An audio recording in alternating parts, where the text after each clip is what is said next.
ভীষণভাবে ইমপ্রুভ হবে December two ফেব্রুয়ারি। আচ্ছা, চেঞ্জ একটা আমরা দেখতে পাচ্ছি। চেঞ্জটা কি ভালোর দিকে যাবে?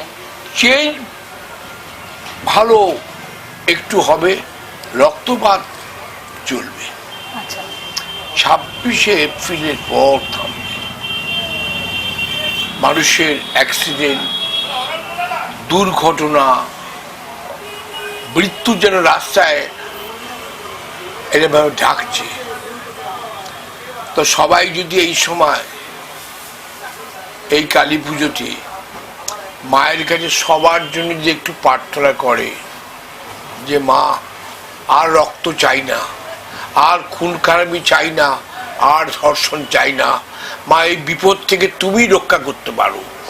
যেমন সব দেবদেবতারা মিলে দুর্গাকে সৃষ্টি করে অসুর বধ করেছিলেন, তো আমাদের এখানে সবাই মিলে কোনো একজন তো অসুর আছে, সেই অসুরকে বধ যদি করতে পারা যায় তাহলে রাজনীতির দিকও ঠিক হবে, সাধারণ মানুষের জীবনও ঠিক হবে।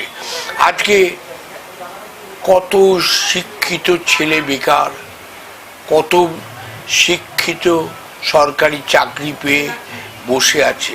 একটা ফ্যামিলি 4 জন করে থাকে, 28,000 ছেলের চাকরি। আমরা কখনো শুনিনি সরকারি চাকরি চলে যায়। এই জমানায় দেখলাম সরকারি চাকরির কোনো গ্যারেন্টি নেই। আমরা জানতাম সরকারি চাকরি চুরি করলে চলে যায়, কিন্তু এখন দেখলাম বিনা যুদ্ধে আমাকে হ্যান্ডকাপ পরিয়ে নিয়ে চলে গেল। এই কালে দেখছি, আর কত কি দেখবো।